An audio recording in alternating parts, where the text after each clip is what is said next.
nidhamu ya fedha na kuwekeza itakusaidia mwanangu. Tofautisha matumizi na uwekezaji. Lazima uwe na hela yako ya matumizi na hela ya uwekezaji. Mhubiri 11:2 anasema, weka sehemu yako katika vitu 7, naam hata katika vitu 8, kwa maana hujui mabaya yatakayokuwako duniani. Biblia inazungumza kwa habari ya uwekezaji katika maeneo mbalimbali. Kuna watu ambao wana mishahara mizuri, lakini leo kazi ikifa, kesho hawezi kuamka, kwa sababu anakula kila kitu. Bwana Yesu asifiwe. Doreen, katika hiyo inatufundisha kwamba usiweke hela yako katika kitu kimoja. Yaani kama umeajiriwa, kuna namna jambo linaweza likatokea hapo ofisini ambalo hata usikani nalo ukajikuta huko nyumbani. Kwa hiyo lazima udiversify. Diversification ni pamoja na kulima mchicha hapo nyuma, kwamba sio kila siku unaenda kununua mchicha unakuwa na kashamba kako.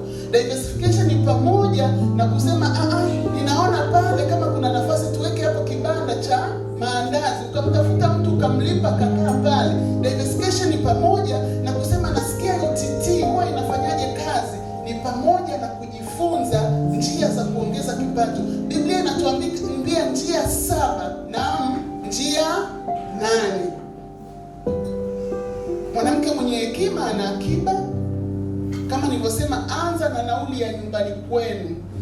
Anza na nauli ya ukweni. Hiyo itakuokoa na mengi. Lakini baada ya hapo tengeneza mfuko ambao utakupa dharura ya miezi 6.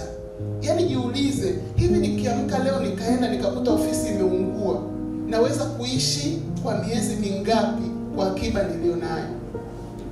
Angalau uweze kuishi miezi 6. Lakini kuna jambo linaweza kutokea ukalazimika kuacha kazi au kutokuweza kwenda kazini. Unaweza kusurvive muda gani? Hebu muulize jirani yako hapo, hicho kibarua kesho utaenda utasurvive muda gani? Hebu muongee